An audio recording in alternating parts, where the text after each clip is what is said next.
বিসমিল্লাহির রহমানির রহিম। আসসালামু আলাইকুম। মিরাজ লার্নিং পয়েন্টের পক্ষ থেকে সুপ্রিয় শিক্ষার্থী বন্ধুদেরকে শুভেচ্ছা ও স্বাগত। আশা করি সবাই ভালো আছো। তো আমি আমার ব্যক্তিগত কাজের কারণে আসলে তোমাদের মাঝে লেকচার নিয়ে হাজির হতে পারিনি। তো এখন থেকে আমি রেগুলার তোমাদেরকে ভিডিও আপলোড করার চেষ্টা করব। তো আজকে আমরা দেখছি বিশ্বে থমথমে একটা অবস্থা বিরাজ করছে। এই থমথমে অবস্থা বিরাজের কারণ একমাত্র প্রাকৃতিক বৈশ্বিক মহামারী করোনা ভাইরাস। তো করোনা ভাইরাস আসলে আমাদের যে দৈনন্দিন জীবনকে আসলে অনেকটা দৈনন্দিন জীবনে আমরা যে কাজগুলো করতাম সেই কাজগুলো অনেক ব্যাহত করে দিচ্ছে। যাই হোক, তো তারপরও আমরা যে যার অবস্থানে আছি সেই অবস্থান থেকে কাজ চালিয়ে যাব, সচেতন থাকব, নিরাপদে থাকব। তো কথা না বাড়িয়ে আমি আমার টপিকসে চলে যাই। আজকে আমার যে আলোচ্য বিষয় সে বিষয়টা হচ্ছে অনার্স ফোর্থ ইয়ারের কোর্স পার্শিয়াল ডিফারেনশিয়াল ইকুয়েশন সাবজেক্টের চ্যাপ্টার 4 এর সম্পর্কে আলোচনা করব। তো চ্যাপ্টার 4 এ যে বিষয়টা আছে সেটা চ্যাপ্টার নেমটা আসলে হচ্ছে আমাদের linear homogeneous partial differential equation with constant coefficients, অর্থাৎ বাংলায় এটাকে বলা হয় ধ্রুবক সহগ বিশিষ্ট রৈখিক সমমাত্রিক আংশিক অন্তরক সমীকরণ। তো ম্যাথমেটিক্স এমনই একটা সাবজেক্ট। তো এটা করার আগে আসলে আমাদেরকে বিভিন্ন পূর্তিক জানতে হয়, তারপর সংশ্লিষ্ট অধ্যায়ে যে সূত্রগুলো আছে সেগুলো জানতে হয়। তারপরে হচ্ছে আমরা যদি ওই অধ্যায়ের ম্যাথগুলো করতে চাই তাহলে সেই ম্যাথগুলো করার জন্য যে ওয়ার্কিং রুলটা থাকে, অর্থাৎ ম্যাথ করার যে সিস্টেমগুলো থাকে সেইগুলো জানতে হয়। তো সেইগুলো জানতে হয়, সেইগুলো জানার জন্য আমরা আহ, এই পর্বটা সাজিয়েছি। তো চ্যাপ্টার 4 এর জন্য। তো আমরা এখন সেই বিষয় সম্পর্কে জানব। এখন আমরা এখানে লিখে রাখছি নোটেশন বা পূর্তি। এখানে তোমরা দেখতে পাচ্ছ একটা সমীকরণ লিখে রাখছি জেড সমান এফ অফ এক্স। এখন জেড একটা চলক, এক্স একটা চলক, ওয়াই একটা চলক। এখানে জেড এখানে বলা আছে then we shall use the notations for various partial differential coefficients of dependent variable, অর্থাৎ এখানে যে ব্যাপারটা বলে রাখি যেটা হচ্ছে আমাদের অধীন চলক, আর অধীন চলকের সাপেক্ষে এক্স ওয়াই হচ্ছে আমাদের কি স্বাধীন চলক। তো এই ব্যাপারটাই আমাদের জানতে হবে, আর কিছুই না। এখানে এই ব্যাপারটা জানলাম।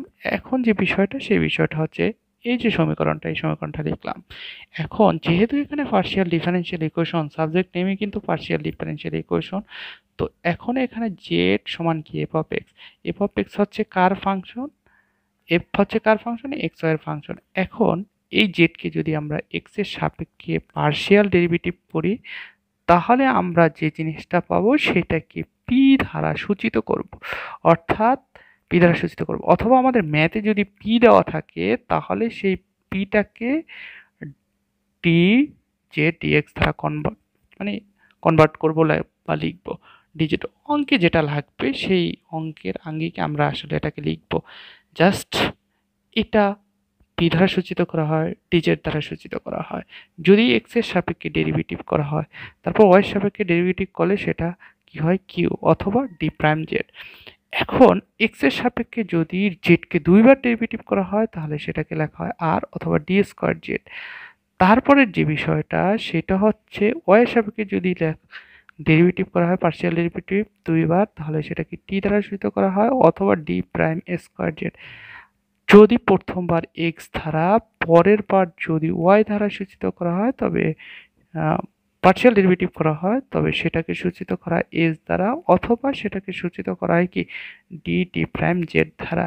এই বিষয়গুলো আমাদেরকে আসলে জানতে হবে, কারণ আমরা যখন সলিউশন করব লিনিয়ার হোমোজেনাস পার্শিয়াল ডিফারেনশিয়ালের যখন সলিউশন অর্থাৎ সমাধান বের করব তখন এই যে নোটেশনগুলো এই নোটেশনগুলো আমাদের কাজে লাগবে, যার জন্যই এই নোটেশনগুলো নিয়ে আমাদের আলোচনা। এখন যে ব্যাপারটা সেটা যদি এন সংখ্যক বার করি তাহলে যে জিনিসটা আসে দেখো এখানে ডি এন, এখানে dx।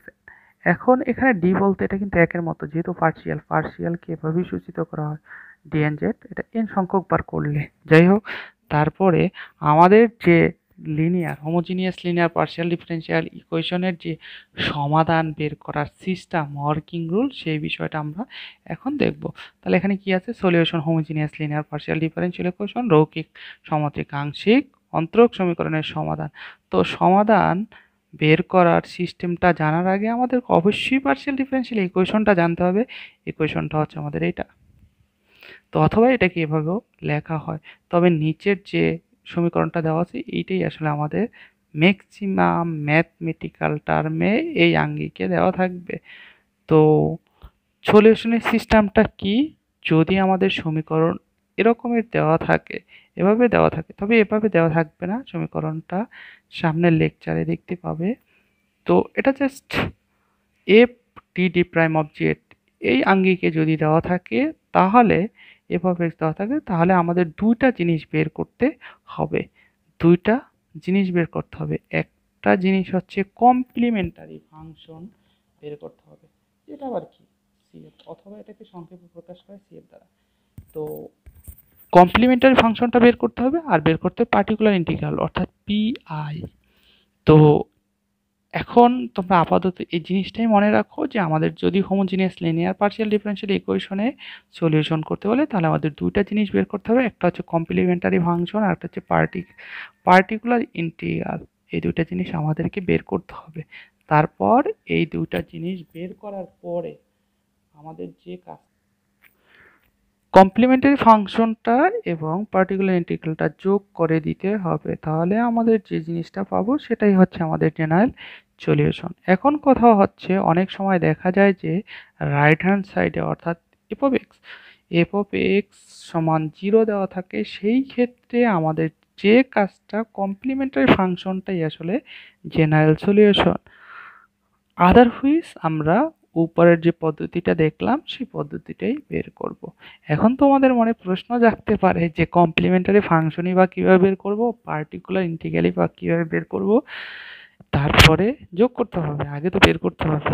তো এইটা বোঝার জন্য বা এইটা বাস্তবিকভাবে দেখার জন্য নেক্সট ভিডিওটা দেখার জন্য অনুরোধ রইল।